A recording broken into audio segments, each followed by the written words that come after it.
Mi hermano dijo que yo solo era el plan B de la familia y que nadie me consideraba importante. Hasta que mi startup fue comprada por una multinacional y todos perdieron el acceso al fondo familiar. Desde que tengo memoria, mi familia me encasilló en el papel de plan B.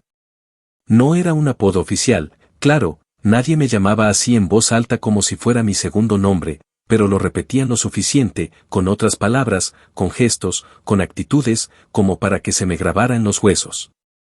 Mi hermano mayor, Daniel, era la estrella brillante, el inversor nato, el empresario por excelencia, ese al que mis papás le confiaban todo, claves bancarias, decisiones familiares. Incluso las llaves del fondo común que entre todos, supuestamente, estábamos armando para asegurar nuestro futuro. Yo, en cambio, era la opción de emergencia, la reserva de agua para cuando todo ardiera en llamas. Mi mamá lo decía riéndose, sin maldad aparente, mientras servía el café después de las cenas: tu hermano va a ser quien nos saque adelante, aunque bueno, tú también estás ahí, por si acaso, ¿no? Y cada vez que lo escuchaba, sonreía sin ganas, tragándome las ganas de mandarlos a la mierda. Daniel lo reforzaba como si fuera un lema de vida. Tenía una manera muy suya de dejarme claro que no era parte del núcleo duro, que mi rol era estar sentada en la banca esperando turno, pero que en realidad, él esperaba que nunca lo necesitáramos.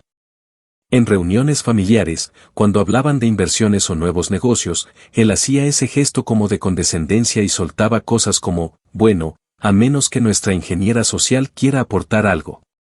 Yo estudié sistemas, pero para él eso era menos que haber estudiado administración como él, como papá, como todos los exitosos de la familia. Me cagaba de rabia. Y lo peor es que ni siquiera era un maldito secreto. Una vez, en medio de una discusión sobre qué hacer con unos terrenos que mis padres tenían en Texas, Daniel soltó un comentario que todavía me retumba en la cabeza. Dijo que, si algún día él no estaba, pues al menos quedaba el plan B de la familia, la que nadie toma en serio pero al menos no es una amenaza para nadie. Esa fue la frase exacta. Me quedé helada. Nadie en la sala lo contradijo. Mi papá, incluso, bajó la mirada con incomodidad, y mi mamá simplemente suspiró como diciendo: ay, Daniel, pero sin oponer resistencia. Como si ya todos estuviéramos acostumbrados a ese tipo de mierda saliendo de su boca. Durante mucho tiempo, me lo creí. Me adapté al rol como una forma de defensa, como si aceptar que no era parte del futuro brillante de mi familia me protegiera de la frustración. Hice mi carrera, trabajé en varios startups como programadora junior, me mudé de ciudad. Me metí en proyectos que nadie entendía y que jamás mencionaba en los almuerzos familiares para no darle combustible a los comentarios sarcásticos de mi hermano. Él se había metido a un MBA en Nueva York y hablaba como si tuviera a Warren Buffett de mentor, pero la verdad es que nunca había montado nada que no estuviera financiado por el fondo familiar.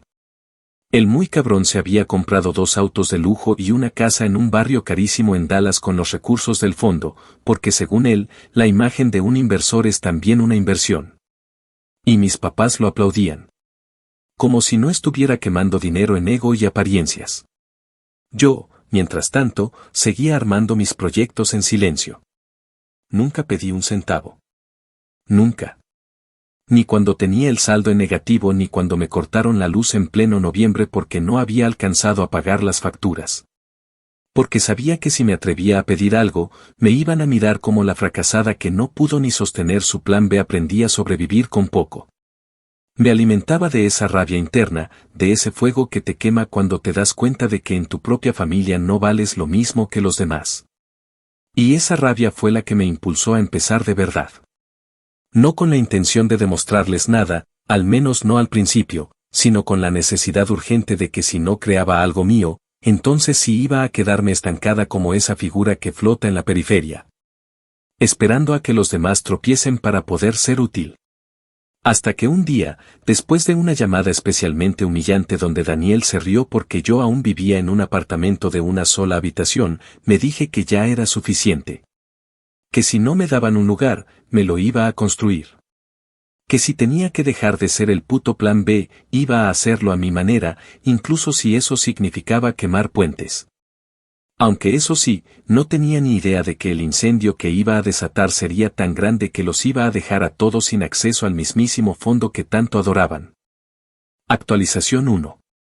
Pasó poco más de un año desde esa llamada con Daniel. La que terminó con él diciendo entre risas que me veía más cerca de ser casera de Airbnb que emprendedora de verdad.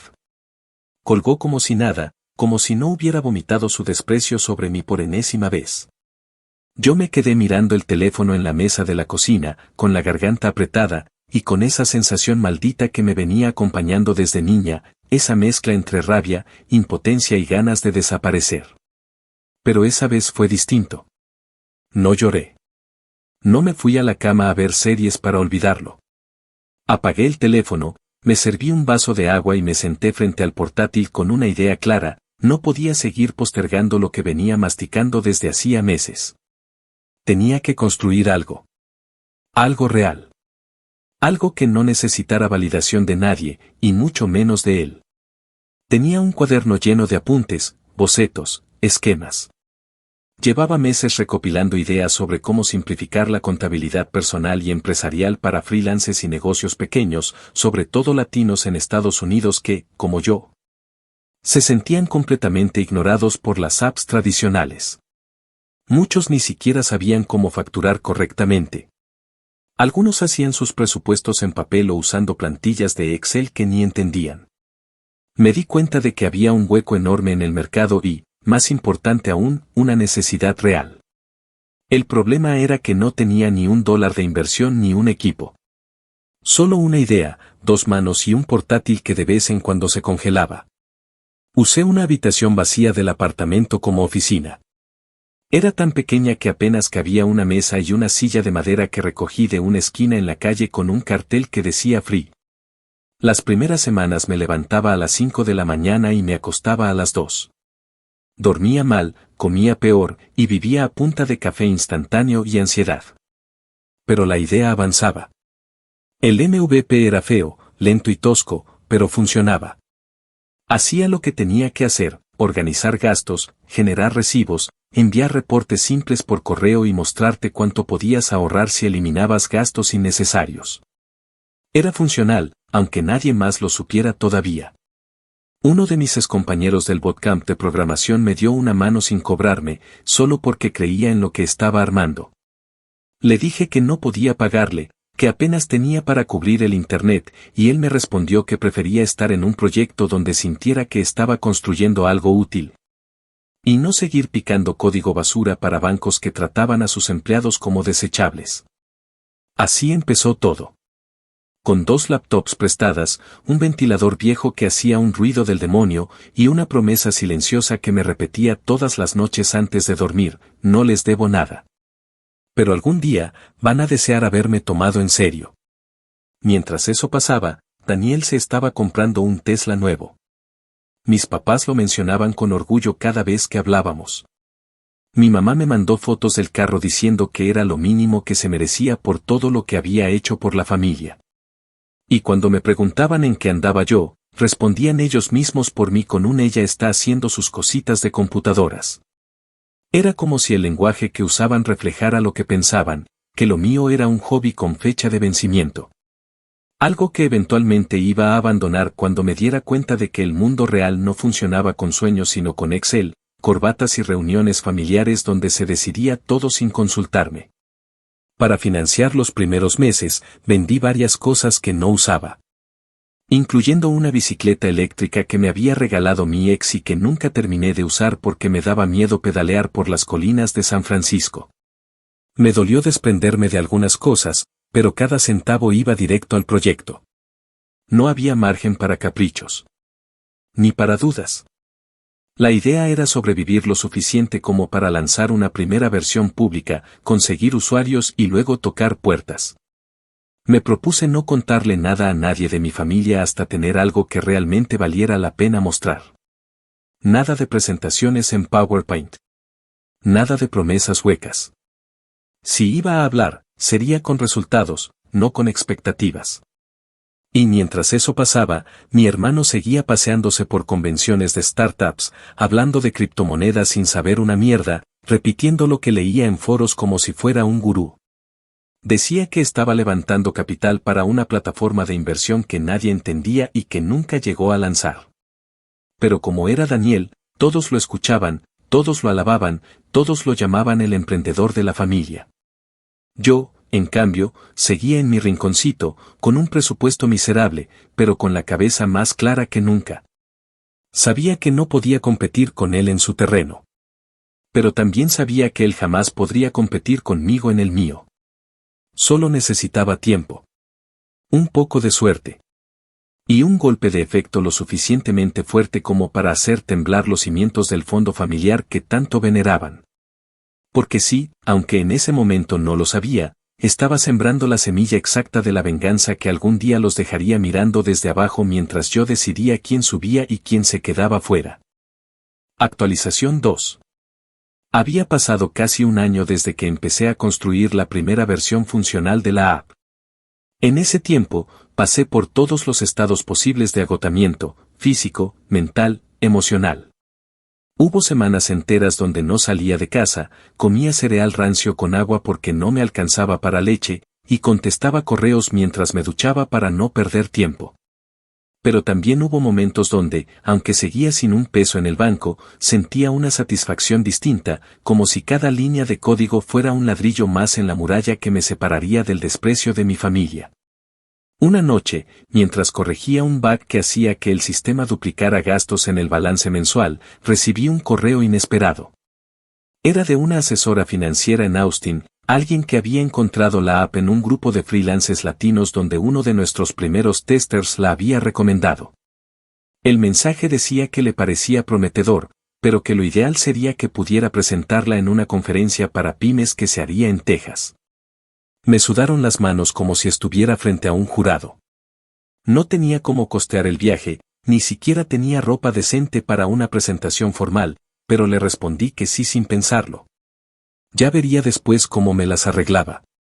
Vendí mi viejo monitor externo y 2 de los 4 muebles que había reciclado en la casa. Dormí en el piso varios días, pero logré juntar lo suficiente para el vuelo, una noche en un motel barato y un pantalón sin agujeros. La conferencia fue un caos de nervios, pero también el punto de quiebre.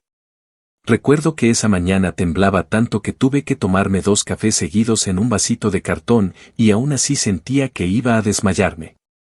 Pero cuando subí al pequeño escenario de esa sala improvisada en un hotel de 3 estrellas, con 40 emprendedores sudando y bostezando en sus sillas, algo se activó en mí. No sé si fue la acumulación de humillaciones, o el cansancio, o el resentimiento masticado por años, pero hablé como si me fuera la vida en ello. Expliqué por qué había hecho esa app, a quién iba dirigida, los errores del sistema actual, y como mi solución, aunque aún en fase beta. Había ayudado a más de 200 personas en los últimos 3 meses a ordenar sus finanzas. Al terminar, hubo silencio. Luego un par de aplausos tímidos, y después alguien alzó la mano para preguntarme si tenía un deck para inversores.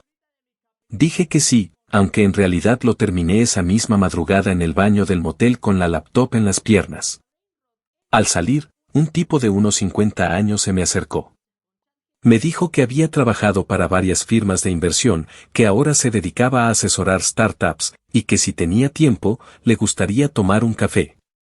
En ese café, entre vasos de plástico y pan duro, me dijo algo que se me quedó grabado, que lo mío no era un negocio perfecto, pero sí uno con cojones. Que se notaba que había algo real detrás, no solo un PowerPoint bonito con métricas inventadas. Me pidió más información. A la semana siguiente, me conecté por Zoom con su equipo. A las 2 semanas, firmé una pequeña ronda de inversión ángel. No era mucho dinero, pero en mi cuenta se sintió como una lluvia en medio del desierto. Pagué deudas, contraté a tiempo parcial a 2 desarrolladores, mejoré la interfaz, arreglamos errores críticos y lanzamos una campaña dirigida a pequeños negocios en California, Texas y Florida. Las descargas se duplicaron. Las reseñas empezaron a llegar. Una señora en Houston me escribió para decirme que por primera vez en 3 años había logrado ahorrar $300 gracias al análisis de gastos de la app. Un mecánico en Jacksonville nos compartió en sus historias de Instagram. Poco a poco, lo que antes era una idea que me costaba explicar, se convirtió en algo que hablaba por sí solo. En paralelo, mi hermano seguía pavoneándose por LinkedIn. Publicaba frases motivacionales robadas de otros perfiles y fotos en yates alquilados con caption tipo cuando amas lo que haces, no trabajas ni un solo día. Lo vi en un video de una convención en Miami hablando sobre blockchain sin saber pronunciarlo bien. Y la gente aplaudía. Decía que estaba por cerrar un fondo de inversión familiar, sí, ese mismo fondo que mis padres habían alimentado durante años con la esperanza de que él protegiera nuestro legado. Y que sus proyectos incubados pronto revolucionarían el mercado inmobiliario. Por supuesto, ninguno de esos proyectos existía. Todo era humo. Pero el apellido, la arrogancia, el respaldo familiar, hacían que le creyeran. Mientras tanto, yo seguía avanzando sin el respaldo de nadie. En una reunión familiar por Zoom, porque en esa época mis padres todavía estaban obsesionados con hacer videollamadas cada domingo, me preguntaron casualmente si seguía con mi paginita esa. Mi hermano se rió y dijo que tenía un amigo que estaba buscando programadores de nivel medio y que si quería, podía hablarle de mí. Me mordí la lengua. Solo les dije que estaba bien, que estaba ocupada, y que ya no trabajaba sola. No lo entendieron.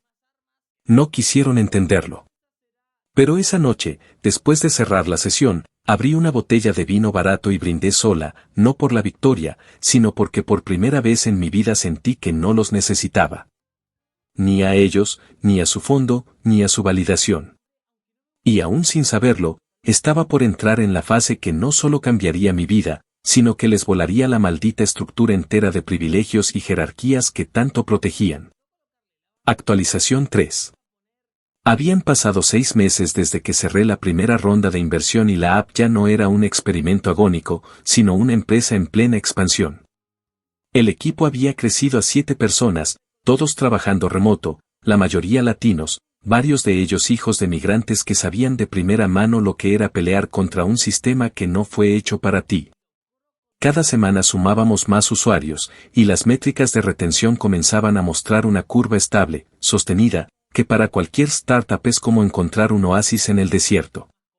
Pero más allá de los números, lo que más me sostenía era ver los mensajes que nos llegaban, emprendedoras en Nueva Jersey que habían evitado multas gracias a nuestros recordatorios automáticos. Choferes de Uber en Arizona que ahora entendían por qué se quedaban sin dinero al final de cada semana, dueños de food trucks en Carolina del Norte que empezaron a dividir su ingreso en categorías por primera vez. Todo eso me mantenía despierta, viva, con el corazón encendido. Fue en ese punto donde uno de mis asesores, un tipo serio, con una mente afilada y una habilidad brutal para detectar oportunidades, me propuso aplicar a una aceleradora en Nueva York. Al principio dudé. Todavía tenía esa voz incrustada que me decía que no era suficiente, que no era del perfil. Pero él insistió. Me ayudó a pulir la presentación, ensayamos el pitch como si fuera una audición para Broadway, y cuando finalmente lo presenté frente al comité, me temblaban las piernas. 3 semanas después, recibí la carta de aceptación. Habíamos entrado. Nos ofrecían una inversión significativa a cambio de una participación moderada, pero lo más valioso eran los contactos, la red de mentores, el acceso a un ecosistema que podía catapultar lo que estábamos construyendo. Justo cuando terminé de firmar los acuerdos, sonó mi teléfono. Era mi madre. Nunca llamaba entre semana. Al contestar, lo primero que me preguntó fue si podía hablar con Daniel porque necesitaban coordinar algo del fondo familiar. Le dije que estaba ocupada. Insistió. Entonces me lanzó, casi como al pasar, que Daniel estaba preocupado porque últimamente las finanzas del fondo estaban poco claras y necesitaba revisar unas cosas. Me quedé en silencio. No entendía qué tenía que ver yo en eso. Fue ahí cuando, sin querer, o quizás con toda la intención, mi madre mencionó que parte del dinero que había recibido de mí meses atrás, cuando les pedí un préstamo puntual para cubrir gastos operativos, había salido del fondo. Ella lo había hecho sin decírmelo. Pensó que era todo lo mismo, porque según ella, la familia es una sola. Sentí que el estómago se me revolvía. No solo porque me lo habían ocultado, sino porque me di cuenta de que, sin saberlo, había comprometido una parte del fondo familiar en mi proyecto. Y eso, aunque todavía era manejable, significaba que, a nivel legal, ciertos activos ya no podían ser tocados sin mi aprobación directa. En ese momento no dije nada. Le agradecí a mi madre por avisarme y le corté con la excusa de una reunión. Pero pasé la noche entera revisando documentos, contratos, registros de transferencias, todo. Confirmé que, en efecto, los fondos que usé estaban asociados directamente a un fideicomiso familiar en el que, por un tecnicismo legal que nadie había considerado importante, figuraba como beneficiaria secundaria. Eso me dio acceso a información que mi hermano siempre había tratado como confidencial. Pasé días revisando los informes financieros del fondo, los movimientos que él había aprobado sin rendirle cuentas a nadie, las inversiones absurdas en criptomonedas cuando el mercado estaba cayendo en picada. Los retiros gigantes para costear viajes, autos, relojes, fiestas, todo maquillado como networking estratégico. Lo que descubrí fue tan grotesco que tuve que cerrar la computadora un par de veces solo para respirar. Mi hermano estaba desangrando el fondo con una arrogancia digna de un ejecutivo de Wall Street, y mis padres, ciegos por la idolatría, lo habían dejado hacer y deshacer a su antojo. A la semana siguiente, les pedí una reunión. Les dije que necesitaba hablar de forma urgente sobre las condiciones de mi inversión. Nos conectamos por Zoom un domingo. Mis padres estaban sonrientes. Mi hermano, arrogante como siempre, con una copa de vino en la mano, preguntó con burla si había venido a rendir cuentas. No me inmuté. Abrí mi presentación y empecé a leer, uno por uno, los documentos que había recopilado. Les mostré cómo ciertos movimientos del fondo eran ilegales o, mínimo, irresponsables. Como varias de las decisiones que Daniel había tomado ponían en riesgo la solvencia a largo plazo de todos. Les expliqué que, dado que parte de ese capital había sido redireccionado a mi startup bajo la figura de inversión de riesgo, y no de préstamo familiar, como ellos habían creído, ahora debía responder a nuevos lineamientos. Les dije que había notificado a mi abogado. Mi hermano explotó. Dijo que no sabía con quién me había creído que era. Que eso no podía ser así. Que yo era solo una desarrolladora sin puta idea de negocios reales. Le respondí con la voz más serena que pude que si él creía que una apecha en un cuarto con goteras había logrado ganarse una plaza en una de las aceleradoras más duras del país sin tener puta idea de negocios. Entonces no tenía idea de lo que venía. Colgué sin darles opción a réplica. No respondí los mensajes de mi madre esa noche. Ni las llamadas de mi padre los días siguientes.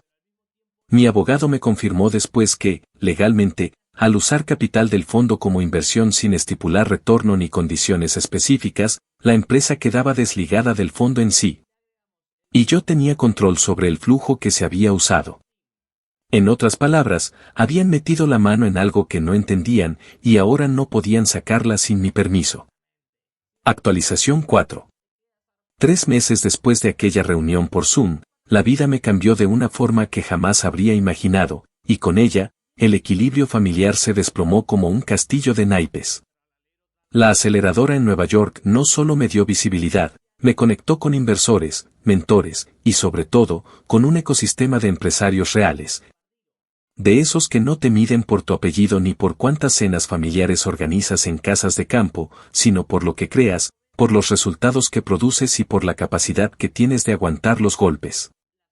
Fue ahí donde conocí a Laura, una de las socias principales de una multinacional tecnológica con sede en Chicago que estaba interesada en adquirir herramientas emergentes para integrarlas a su suite de productos empresariales. Nos invitaron a una mesa de análisis. Primero fue informal, como un tanteo. Pero cuando les presenté nuestra evolución, nuestras métricas de crecimiento, el feedback de usuarios y la proyección de escalabilidad en 3 años, su expresión cambió por completo. En menos de 2 semanas ya estábamos firmando acuerdos de confidencialidad y en un mes teníamos sobre la mesa una oferta formal de adquisición. Cuando leí la cifra, pensé que me estaban jodiendo. No era solo dinero. Era validación. Era la puta respuesta que siempre había querido gritarle en la cara a mi hermano y a toda mi familia. Era lo que me demostraba, de forma concreta, que nunca había sido el plan B, sino una amenaza a todo su puto sistema desde el principio. Pero más allá del número, lo que me hizo aceptar sin pensarlo fue la condición que se impuso al firmar: el fondo familiar, como entidad financiera, no tendría ningún tipo de acceso, participación ni control sobre las decisiones operativas ni estratégicas de la compañía una vez que se hiciera la fusión. Y como parte de ese fondo se había usado, aunque fuese sin su consentimiento explícito, como capital semilla, esa exclusión automática significaba que, de facto, estaban perdiendo el control sobre un porcentaje considerable del mismo. Lo firmé sin pestañear. Ese mismo día, Laura me dijo algo que se me quedó grabado. Mientras revisábamos el último borrador del contrato, me miró con esa sonrisa de quien ya vio guerras más grandes y dijo: a veces la mejor venganza no es que te respeten, sino que tengan que hacerlo por obligación. Y eso fue exactamente lo que sucedió. La noticia se filtró a la prensa especializada 2 semanas después del cierre de la negociación. Startup fundada por Latina es adquirida por gigante tecnológico. Me llamaron de varios medios. Salí en 2 podcasts. Me entrevistaron en Forbes en español. Me escribieron personas con las que no hablaba desde la universidad. La misma familia que me ignoraba en las reuniones empezó a mandarme mensajes pasivos agresivos, que si me acordaba de los míos, que si no me olvidara de quien me dio la vida, que si ahora que tenía tanto éxito, no me fuera a volver como esos ricos de Silicon Valley que se creen dioses. Me limité a responder con un gracias por tu mensaje, estoy muy ocupada. Nada más. Ni una explicación, ni una disculpa, ni una entrada de cortesía al infierno que venía. A las pocas semanas, Daniel convocó una reunión familiar urgente. Según mis padres, era para aclarar lo del fondo. Lo que querían decir era: estábamos en la mierda y él no sabía cómo cubrir los huecos que había dejado con sus jugadas de pseudo-inversor. Me conecté por videollamada con cámara apagada. Lo dejé hablar. Quiso disfrazar la urgencia de prudencia, como si todo estuviera bajo control. Pero después de 10 minutos, se le fue la máscara. Me pidió que, por el bien de todos, renunciara a las condiciones del contrato de adquisición para permitir que el fondo siguiera operando sin trabas. Dijo, sin vergüenza alguna, que la estabilidad de nuestra familia dependía de mi buena voluntad. Lo escuché con atención, con una calma que solo se consigue después de años tragándose la rabia. Y cuando terminó, respiré profundo y le respondí que no. Que no iba a permitir que lo que yo construí con mis propias manos, en un cuarto donde ni el techo se sostenía bien, sirviera para cubrir los errores de alguien que jamás creyó en mí. Le recordé cada frase que me lanzó durante años, que era un respaldo, un bulto, un proyecto fallido, un si acaso. Le dije que ahora mismo, ni siquiera era una opción. Mi madre intentó intervenir. Me pidió que pensara en la familia. Que entendiera que a veces uno debe ceder por amor. Le respondí que, precisamente por amor, me había partido el lomo construyendo algo que ellos despreciaron, y que si realmente les importaba la familia, entonces no habrían apostado todo a un solo hijo como si los demás fuéramos errores de cálculo. Colgué antes de escuchar su respuesta. Ya no tenía sentido discutir. No era una conversación. Era el sonido de una estructura que se venía abajo.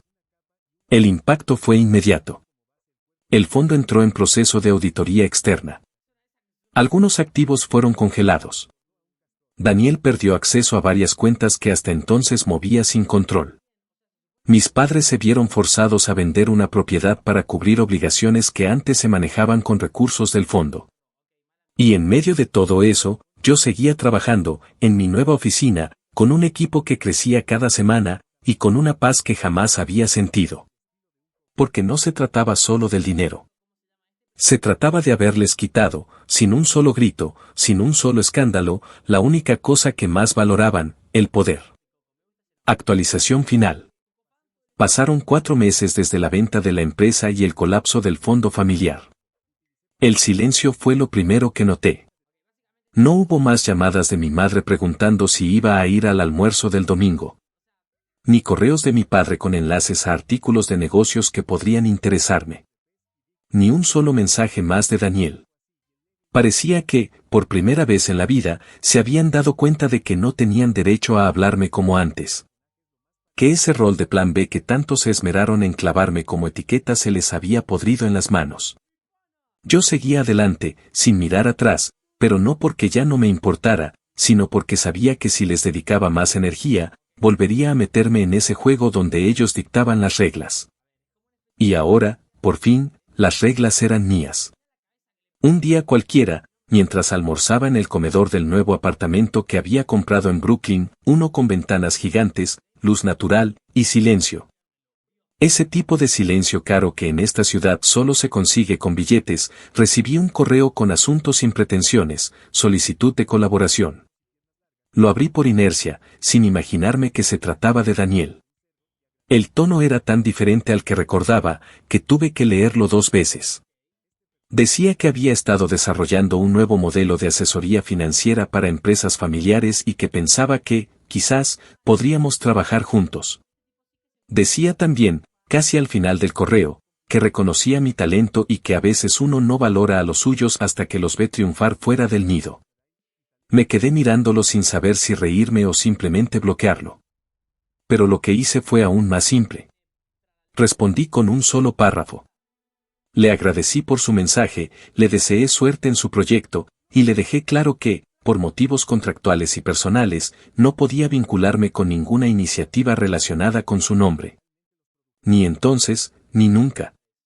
Esa misma semana, me llegó por otro canal la información de que Daniel había intentado aplicar a una plaza ejecutiva en una de las empresas asociadas al conglomerado que adquirió mi startup. Y que fue rechazado sin siquiera pasar a la entrevista técnica.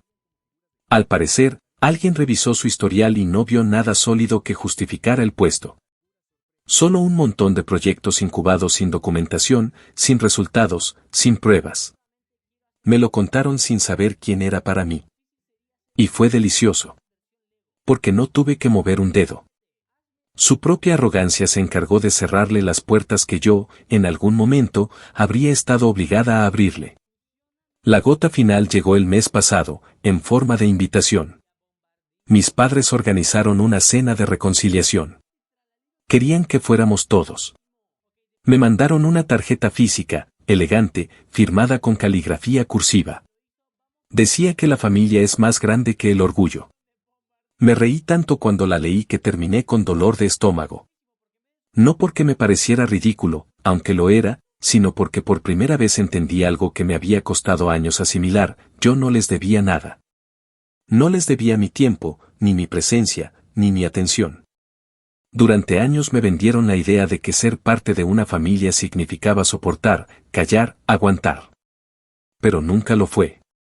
Ser parte de algo no debería implicar desaparecer para que otros brillen. No fui a la cena. En su lugar, hice una reserva para mí y 3 miembros de mi equipo en un restaurante que siempre había querido conocer. Brindamos con vino tinto, comimos como reyes, y nos reímos de lo absurdo que es el mundo cuando por fin entiendes que no necesitas aprobación de nadie para valer. No volví a saber mucho de Daniel.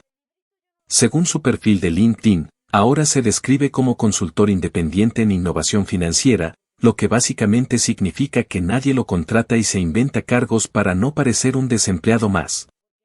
Mis padres se mudaron a una casa más pequeña, dicen que para simplificar la vida, pero sé que es porque ya no pueden mantener el estilo que tenían cuando el fondo aún respondía a los caprichos de su hijo estrella. De vez en cuando me llegan mensajes indirectos por parte de tíos o primos, queriendo saber si estoy dispuesta a reconstruir los lazos familiares. Siempre contesto con evasivas, sin ser grosera. Porque la venganza ya se ejecutó. Y no necesito repetirla. Porque no hay peor castigo para quienes te subestimaron toda tu vida que verte construir un imperio con las mismas ruinas que ellos te regalaron. Lo más irónico de todo es que, ahora, cuando alguien en la familia necesita un consejo, una inversión, una entrada a una oportunidad, no llaman a Daniel. Me llaman a mí. Y cada vez que no respondo, cada vez que dejo sus nombres en visto, se dan cuenta, una y otra vez, de que el plan B fue la única apuesta que realmente valió la pena.